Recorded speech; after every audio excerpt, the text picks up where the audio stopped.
Gaming and entertainment news. Yes. Um, the Thing, the film that came out in about the 70s, 80s, can't remember. The remake or possibly prequel. It's a prequel. Yeah, well, that's coming out tomorrow. So, like a few days ago when you hear this, on the 2nd of December. And I don't know if I want to see that because, Have you ever watched the others? yeah, I really liked them, but I don't know if I want to see more than one. I guess if you like them, it's for people who've seen them, like them, and want to know what happened before. 'Cause it's supposed to be directly before the events of the original thing. Yeah. I don't see where that would fit in exactly, and how that would be entertaining because, like, well, I suppose when they got to the facility in the first one, had it already killed some people. Yeah. So it would be what's happening at the facility before, like, the characters get there, kind of thing. Yeah. It's them finding it and then what happens leading up to the events of the first one. Yeah, I guess that could be interesting, actually. Just thought I'd mention, I have actually never seen The Thing, so I have no idea what anyone's on about right now. I've never seen any of them. I just have a weird knowledge of films. That's something I'm lacking. I saw it about, like, 10, 15 years ago, and found it awesome. It was the same kind of time that, what else was out about the same time? Well, that we were watching as kids. Jurassic Park. Oh, right. The second Jurassic Park that came out about then. Evil Dead. Yeah. That's what I watched when I was a kid. And these were the things that me and my friends were, like, playing, like, with. Like, we always used to have, like, the toys, and then we set up, like, mazes with, like, VHS cases. And, like, if it was dinosaurs or something, it'd be like, we made an enclosure and then they broke out and stuff like that. That was cool. Yeah. Wow. Anyway, that's my childhood. I climbed trees when I was a kid. I only did that a few times. I've done that more in the last few years than I did as a kid. That's weird. I've tried climbing trees and I fail. I fall. It hurt. Well, I grew up with a reservoir behind my house, so I had that. With a reservoir behind my house. Yes. I didn't say I fucking owned it. I only drink lake water. Not like Dan and his gardener or something. Yes. Dan in his garden. Well, it's just because I have a private park that extends to the back of my garden. It's not private park. Are you trying to say you own the park now or something? Well, it's a semi-private park that, like, for the use of about, like, 10 houses. Right. And it's a big park. Yeah. Anyway, Final Fantasy 13 2 meets Assassin's Creed because there will be a Ezio costume that will be in the game as DLC. That's kind of weird. I hate this crossover shit. I really do. It doesn't work for me. Well, sometimes it's cool, but most of the time it's unnecessary. Yeah, exactly. It's always unnecessary. It's like Dead Space 2 had a link with Dragon Age 2. You could get some armor that made like it was Sir Isaac of Clark armor. And Fable had Halo armor. Yeah. Battlefield clothing. Battlefield 3 has a tie-in with Mass Effect 3, where in Battlefield 3 you have Mass Effect 3 dog tags. Yeah. In Mass Effect 3 you'll get Battlefield 3 armor. It's all. I don't get these times. What's the point? I mean, in Assassin's Creed you had Raiden as well. So. Maybe it's just a market. I think it's more just of a marketing thing, really, isn't it? Yeah, it's just stupid. Yeah, it's a bit weird. But it's like in, say, fighting games, you get all these crossovers and all these people added together from different things, and that's cool there. It makes sense. And they can do that. You know, it makes sense there. You know, it's like Tekken and like Street Fighter. You could mix those up, and that's acceptable because at least is. Or Marvel versus Capcom. It's these bunch versus this bunch. Well, makes sense. It's because in fighting games, it's, well, what happens if these dudes fight these dudes? Well, let's see what happens. Yeah. In other things, it's just like, well, what if I was playing like Mass Effect, but I had Battlefield armor? No one ever thinks that shit. No, exactly. I'm sure one kid did, and apparently one developer did. One kid did, and he punched himself in the face for thinking it. Yes. I'm not sure if that happened. And that was the result of my black eye. Yeah, Xbox 360 has sold quite well over Black Friday. It sold nearly 1 million consoles over Thanksgiving weekend, with 800,000 of those being within a 24-hour period. And this is compared to the entire month of October only selling 393,000 Xboxes. So quite an increase. Did they have? They must have had a good deal on them for people to want to buy them. Well, it's Black Friday. Yeah, there were ridiculous deals at Best Buy and other places, and some people have noted that most of the consoles were the 4 gig consoles. Yeah. So they were cheap anyway. They were reduced because it was all on sale, and then they sold very well. And people also noted that with the upcoming update for dashboard and like TV integration and such, that kind of excited people as well. I mean, bundled with the amount of Kinect units sold, which 750,000 over the same period. Yeah. If most of these are 4 gigabyte models and they're also selling a crap load of ton of Kinects, you can clearly see the market that's buying them. It's people who don't already have an Xbox, so non-core people. These aren't the core market. These are the not casual gamers, just kind of casual. It's the casual market, but not gamers necessarily, because they're buying Kinect. So yeah, more like the family market as well. Yeah, those are the people doing it, and especially with Black Friday is always the best time for sales because it's just before Christmas. So these are all Christmas presents or just spontaneous purchases. People who've said, "I want a new Xbox. I'll wait till Black Friday." These kind of things. Mm. Yeah. Did you see? Funny enough, they covered a little bit of on BBC News, and did you see like the clips they had of people getting into the shops? There was literally like 2,000 people, literally like breaking down the barriers, the closed barriers to get into the shops. They wouldn't open fast enough, basically, and they ended up like they got these big metal door things or these big metal lock things that like rise up before the doors open. Yeah. There was people who basically there was like 2,000 people outside of just one shop, and they got about a quarter of the way. Nobody could wait, and then they started like bashing the doors through, trying to lift this thing. It was crazy, and then what the fuck? There was like 2,000 people trying to get through 2 gaps that were probably about 2 meters each to get into the shop. I don't understand how retail works. No. Firstly, if they break into the shop, they'll be shot because they're in America. Yep. And then secondly, if they are at the front of the queue, then they'll be the first ones out of the 2,000 people there to get it. So just fucking wait, you stupid Americans. There's a kind of a caveat with the Black Friday deals, which is they always say that, there's these amazing deals on certain games, certain products, certain consoles, these kinds of stuff. But there's only ever actually a limited amount of stock that has those specific deals on. Like, the websites may have told us, like, get this game for like $10. Where that'll be like 3 copies per store or something. Yeah. So the reason people are rushing is because they like I have to get this for no apparent reason. Yeah. So I now want this because it's been told that I should have it. Yeah. It doesn't make sense, to be honest. I don't like it.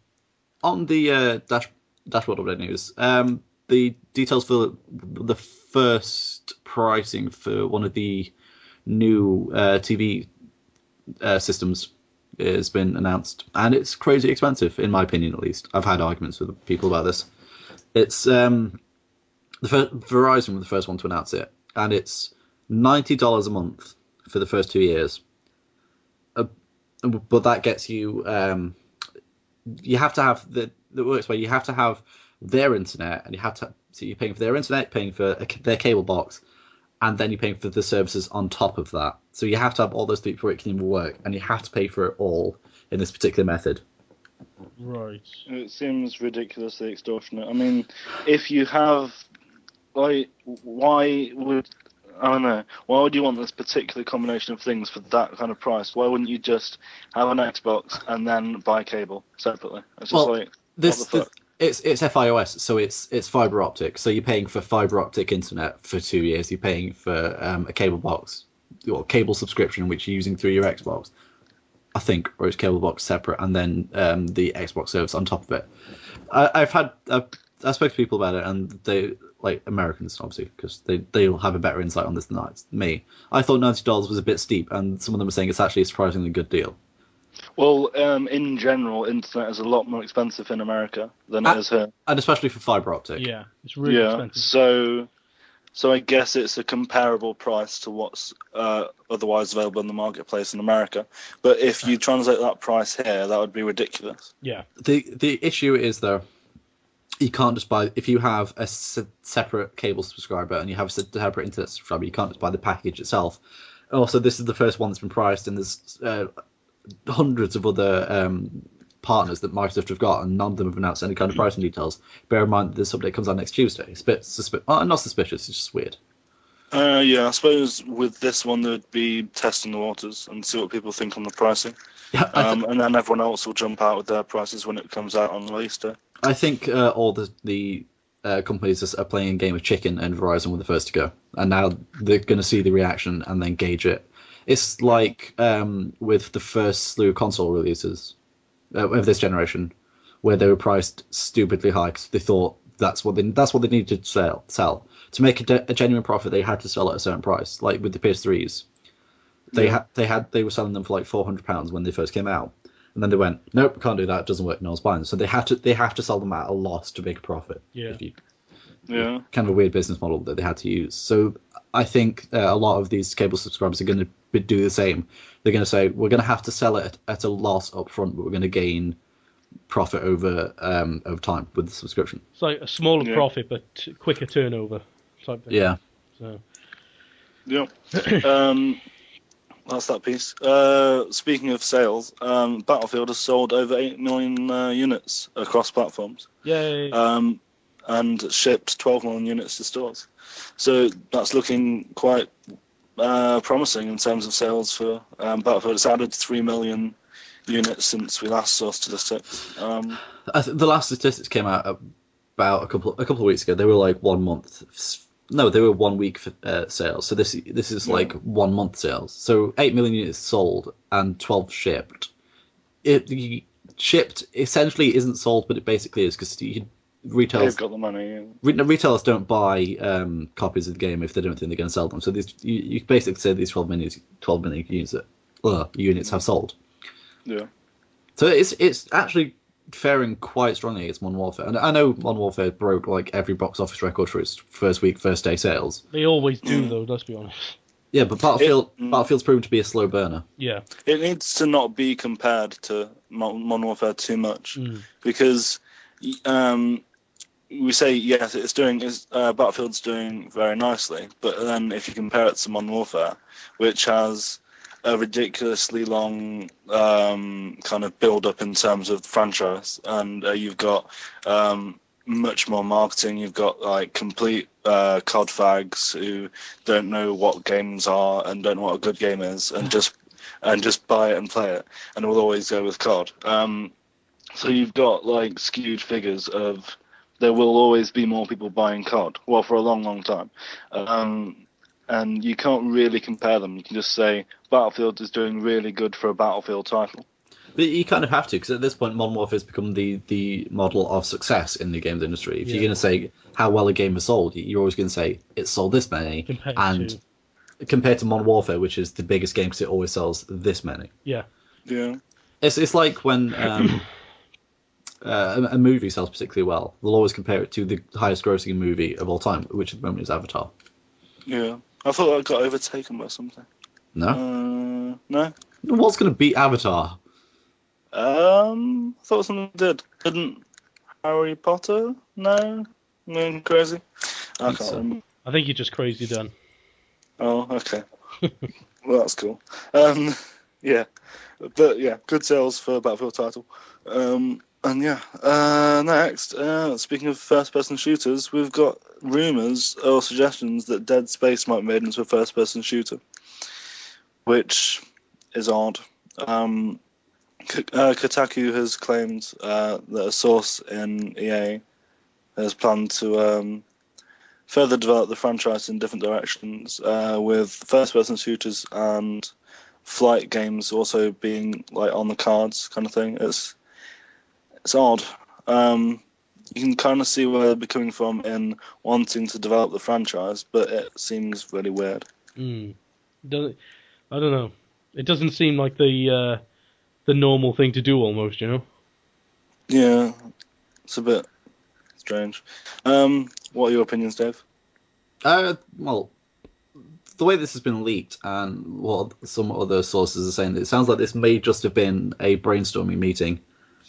Yeah, I mean, it's on the cards. They're not ruling it out, kind of Yeah, thing. I think they've been talking about how they can expand the Dead Space franchise. So a first-person shooter, I can kind of see where they're coming out, although I don't think a full game would work. It might do, but it would change the feel of the game so much because a part of the psychological effect of Dead Space comes from the third-person point of view. Yeah, well, I mean, The flight game I can kind of see, actually, because you've got this expansive universe which they've already filled because everyone's in space, and they've already established the planet cracking mechanism. There's a lot that they could go with that direction.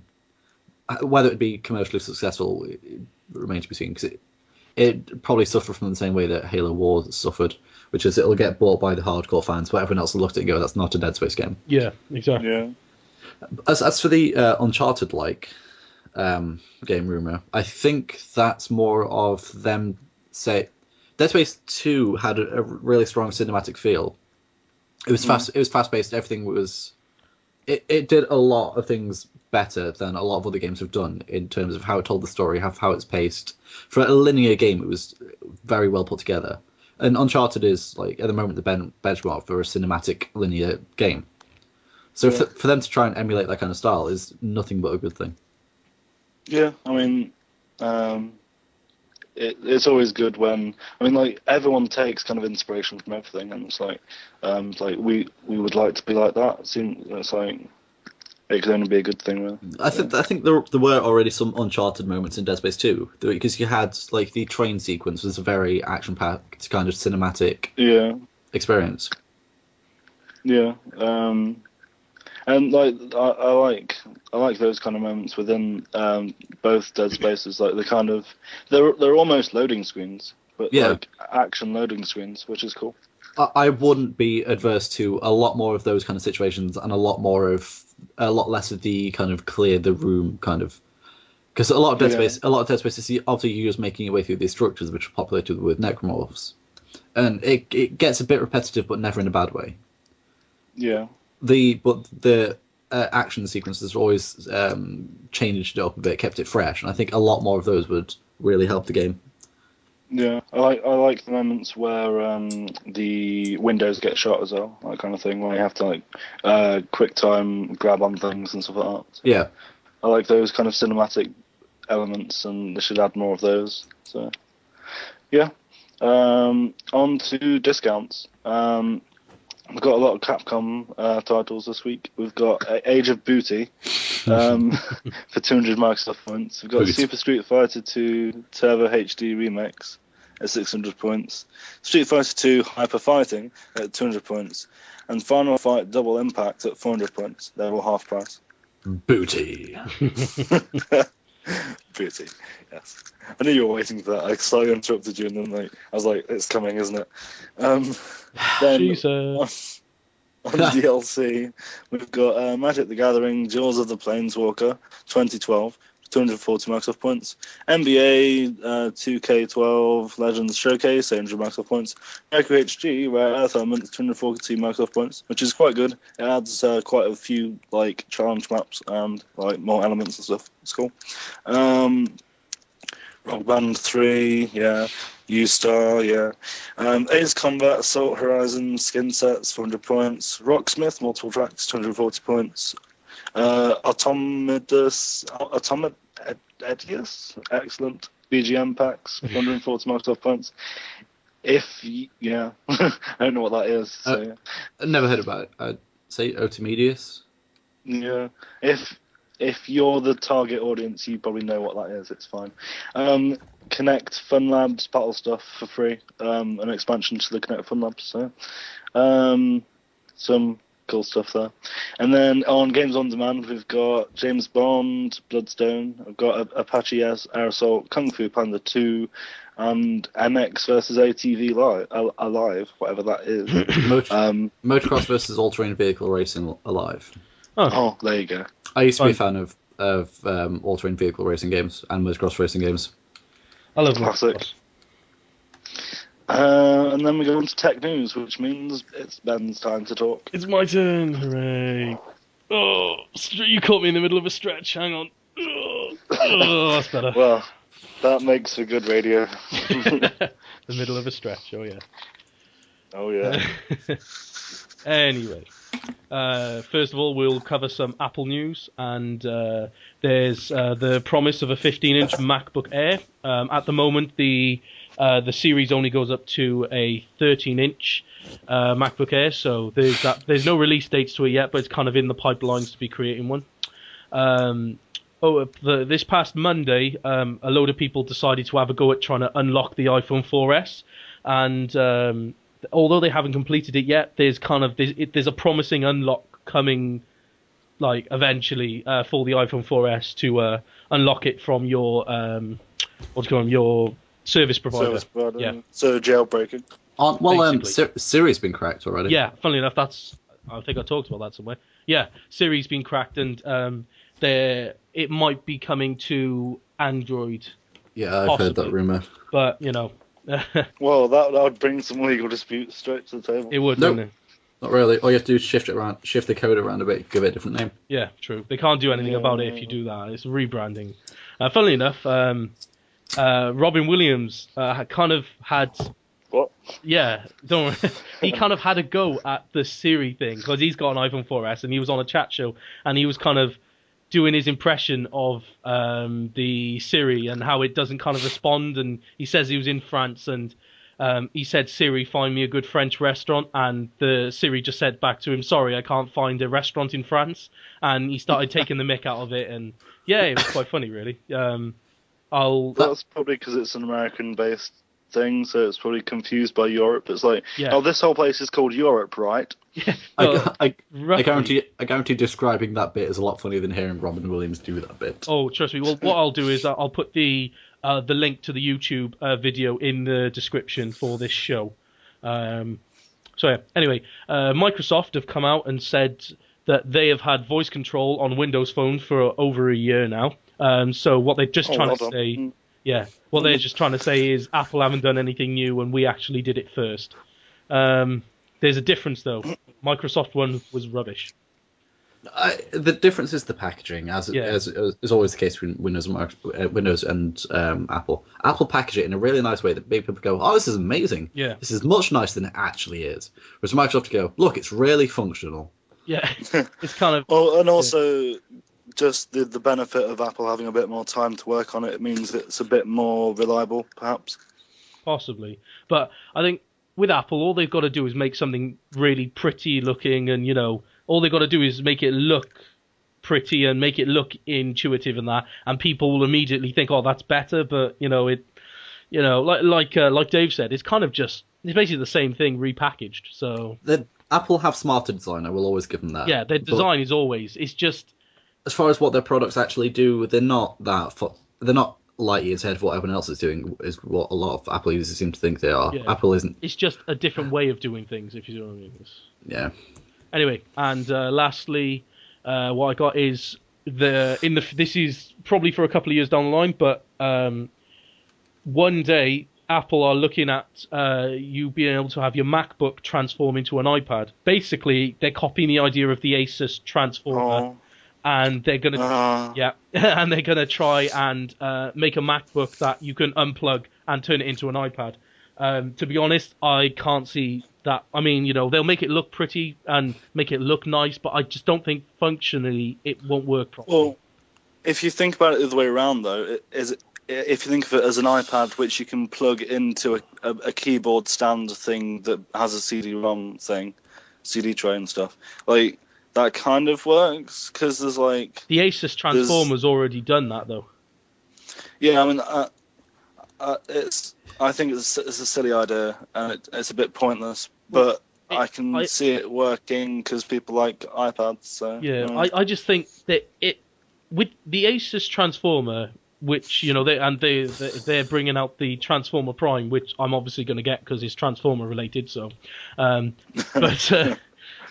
they've already done it, and they've made a success out of it just by kind of keeping it simple. Like, they're not making anything too fancy. They're just making a tablet that works very well on its own, but you can also plug it into a stationing dock where you have your keyboard and things like that, and you can do everything like that.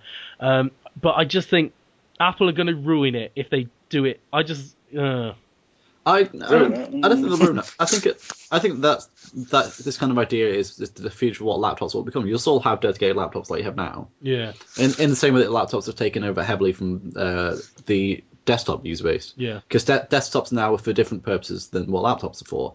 So what this tablet into a kind of functional laptop is doing is accessing a different section of the market. Yeah.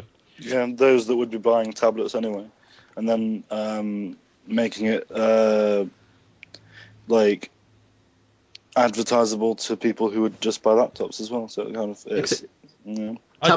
Tablets are the core like portable market where laptops kind of are but aren't good enough. No. So tablets are extremely portable, but functionally they lose out by not having the dedicated keyboard, not being able to be used in the same way as a laptop can be over a long period of time. Yeah. Where it's more comfortable to sit down with a laptop. So that's why you've got this Transformer what Mac are going to try and do. Yeah. Let's say, Yeah, I mean, I can see maybe the way it worked, or the way I can see it working, is you're going to have kind of two separate. You're going to have the mechanisms, obviously, for the tablet side of things, so the iPad. So you're going to have its own motherboard, it's going to have processors in it and all that. But I can imagine it, as soon as you plug it in, you kind of plug it into the keyboard, which have, again, kind of more of a laptop-based CPU processor to make it as powerful as a laptop, if you see what I mean. Yeah, like maybe once it plugs in, the bit that was the tablet is just a screen now. Yeah, and then it uses, and like the keyboard has like the built has like a laptop CPU, has a much faster, much more powerful processor, has proper RAM in it and things like this. I can see that maybe working a bit better if they're going to do it that way. But I just can't. I dread to think of the price, because if you think about it, I mean, you're basically having to buy an iPod and a MacBook together, and they're going to charge you for the both separately, almost. It's going to cost. It's going to run up to at least 2,000, because MacBook, not MacBook, an iPad 2 at the moment runs way too expensive anyway, and Apple are always overpricing their proprietary hardware. Yeah. Like all the cables, all the docking stations you got for the various products they've got. So this tablet transformer thing is going to cost at least half what the tablet itself is going to cost. Yeah. So. But again, it's going to be Apple fanboys who have the money to do it. Okay, look, I have this Apple tablet that turns into a MacBook. Hi, Dan. Yeah. Yeah, that's I am the demographic when I win the lottery. I am a massive Apple fanboy, but I just don't have the means. Yeah. I have an iPhone that's affordable to a certain degree. I keep looking at the Apple website and designing my own like MacBook Pro or whatever, or not MacBook Pro, iMac. And like, this is how much RAM I want. That's expensive. This is how many graphics cards I want. 10 of them. And yeah, expensive stuff. So that'll take quite a while. Oh, I didn't know that was downloading. Oh, okay. Yeah. Anyway, well, we'll move on to Android news now. Right. Well, to the topic of discussion, that is.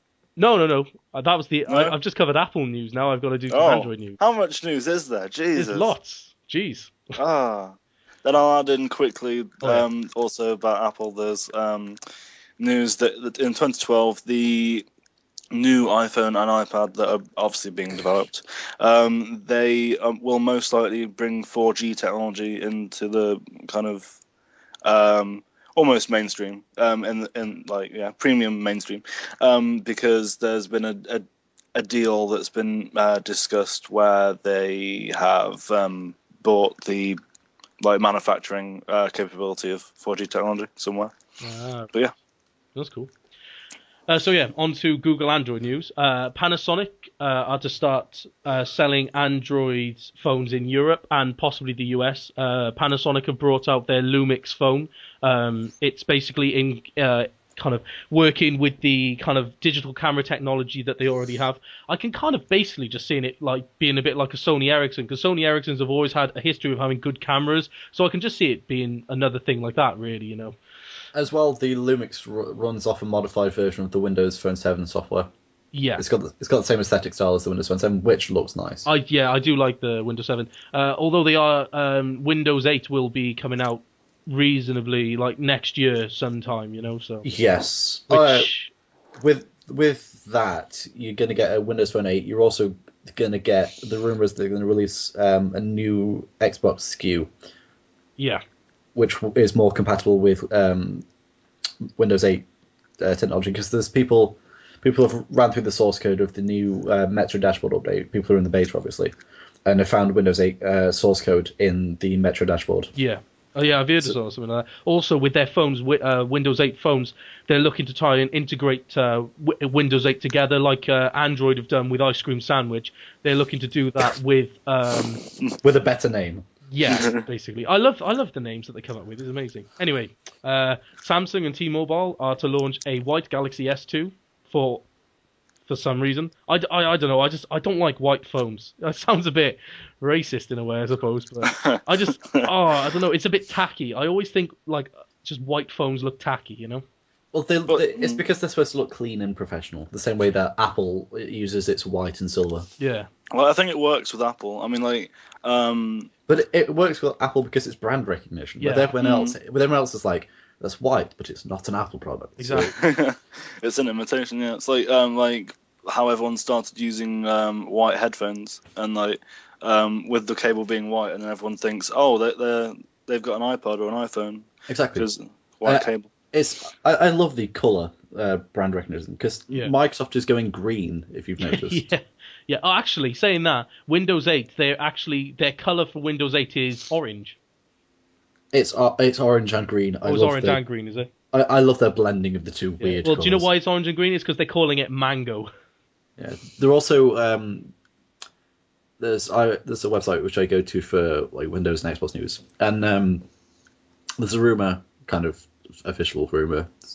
There's someone's seen a screenshot of a future version of the dashboard, or just an update, or the dashboard that will run off the new Xbox SKU when that comes out, and it's kind of the same, but it's a dark green. Right. I don't get really why they've done that, but there you go. It's a different colour. I like it how it is. Don't like change. Oh well. Anyway, Google are filing patents or patents, however you want to say it, for Android pattern unlock and gesture-based controls. I'm assuming I think with all of this, the past few months or the past like this year or so, with everyone trying to sue each other for everything, I think Google are just trying to file as many patents for everything they've got as quick as they can before anything starts kicking off about it. On Google phones, you can. To unlock some of them, you can kind of like there's like 9 dots, and you can connect them up in a certain way that you choose. Yeah, I think that's really stupid. I've seen people do it. To be honest, I don't like it because I've seen some people genuinely now, they spend over 10 seconds trying to unlock their phone, and just think, well, what if you want to do something quickly, you know? Just have a fucking PIN number. Jeez. It's a security mechanism, and there's probably more combinations of 9 sequence starts than there are of numbers. Probably, yeah. Well, yeah, because you've got at least 3 directions off of each one. Yeah. So you've got like how many dots is it? 12. So 9. like 12. 9. A 3x3 grid. Yeah. So you got like 9 to the power of 3 to the power of 9 or something. Yeah. It's a lot. Look at it that way. Yeah.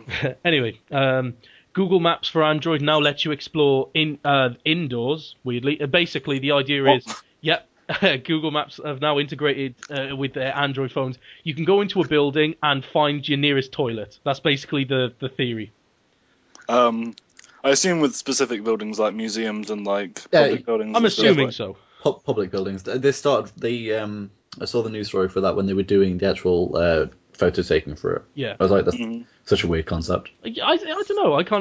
It's probably just a gimmick, but I quite like it. It's kind of cool. Well, it's It's like the idea that I want to happen is that when you go to a supermarket and say you've got a list on your phone or not, then as soon as you go into the supermarket, you can turn on an app and then it shows you where everything is, where each aisle, everything is. You get a map of the supermarket you're in because every supermarket, give or take, is laid out differently. Like that's where the problem with that app comes in. But I know, but like if you obviously it would need to be mapped per store, Well, and then actually, sorry to interrupt you. I just thought probably what they would do, obviously it'd be only stores that would kind of sign up for this, and they would kind of create their own layout of their store specifically. And as you walk in, it could be like a 3G connection or a Bluetooth connection that links they give off the a specific connection. You find that connection using the app, and then that shows the map, if you see what I mean. I think that's how they would run it, because otherwise they would have to go through every single store to do it, and I just don't think that would work. Do you see what I mean? Like, being able to, like, each store will have their own personal one. As soon as you go in, you press find on your app, it finds it finds that specific signal. It could do it by. You could just have geo-syncing anyway. Yeah. As soon as with the app, as soon as you get into a store, it knows the GPS location of that store, and connects you to that map. Yeah. But the problem is the actual with the actual running of the app on a week-to-week, month-to-month, year-to-year basis is that product lines change, and that would be impractical. Having to change things so frequently. So it'd be an awesome idea, but it's a bit impractical. But to be honest, I've kind of like, with things like that, you think, oh, it's a really practical idea. Another really practical idea is, why don't you just open your eyes and have a look? I mean, if I don't know where something is, I look and I find it, and I normally find it within 10 seconds. So well, same, but like I want the future to be now, and this is a thing. Technology needs to be everywhere. Well, if we want the future to be now, surely you have robots to do all this. Well, yeah, and that's what online shopping is for. we click on some things, and then some robots in the store or in a depot somewhere just shove it in a van and send it to you. That's kind of what happens anyway, but with humans instead. Yeah, exactly. It's like I still like the idea of looking for food myself, though. Yeah. Feeling fruit and veg, for example, making sure it's ripe or whatever. Yeah. And then there's always the thing of when you do online shopping where they substitute something. It's like, no, I didn't want this fucking loofah. I wanted a banana. Jesus Christ. Yeah, I know exactly what I mean. Anyway, let's get on. There's one more bit of news, and then we can move on. Okay. So, Chrome is getting a native gamepad webcam and WebRTC support in early 2012. The idea is Chrome are moving towards a kind of gaming aspect where they're going to kind of take the idea of OnLive and do their own version of it. So that doesn't surprise me in much sense that Chrome or Google are looking to do their own kind of OnLive gaming service where you can have a specific like Chrome pad and yeah. So yeah.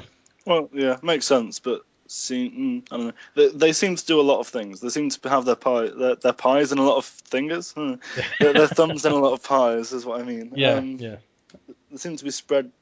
Like they've got the money to be. They're not spread thin, but they seem to be doing a lot of things. Yeah, well, I think they're just trying to be innovative.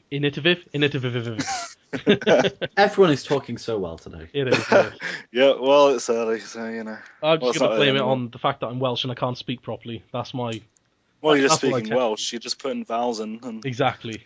Yeah. Anyway, I have some tech-related news. Okay then. Yes. It's exactly. This is what I meant. It's Connect related. With the advent of the newest Connect for Microsoft hardware, so the new model, which offers range of down to 50 centimeters. So it's got this function called near mode. So you can it works at levels where you'll be able to put it on top of your computer and use it from your seated position, especially having to be 6 foot backwards. With the feature of Connect, they're looking towards things like emotion recognition. Because Connect at the moment is already capable of monitoring facial features, so it monitors eyebrows, mouth, and nose. So it can basically the core muscle groups in your face. And it's also they're also looking at using advanced gesture controls, which is finger gestures, not just hand gestures. The issue with all of this is it would have to be a future iteration of the Kinect, because there's too much data. It uses USB 2 at the moment, but that's still too much data to go through a USB 2 cable. It can't transmit that much data fast enough for it to work, at least not responsibly. So you'll be looking at USB 3.0 technology, is it? Or even FireWire, possibly. Well, USB 3 is just being released. The first computers that support USB 3 are just coming out now. So that's not too far off. You just need to wait for Microsoft to, build a more precise piece of Kinect tech, which I imagine will be... It may come out with this generation, but at least definitely for the next generation. Yeah. But I like the idea of emotion control. Well, not emotion control, emotion recognition. It controls your emotions. Control your Xbox Fire emotions. Thing is, though, does that mean then if that means almost like if you start raging at it, it takes offense to it and turns off in the middle of the game and things like that? Every time you get angry, it just starts playing soothing music. Oh, I can see that. Anyway, is that the end of the news? I hope so. I think so. Anyway, I'd just like to say, just before we move on, if you are listening to this on YouTube, thank you for listening to us. This is the end of, well, what is meant to be a short version of the show. If you want to listen to the rest of the show, listen to what else we got to say, the rest of the banter that we'll be coming up with for the next half hour or so, then the link will be in the description box, or you can check us out on iTunes. Just go into the store and search The Social Nerds. We're there. Check us out. Subscribe, rate, free. It's all free. Yeah. All right, cool. Thank you.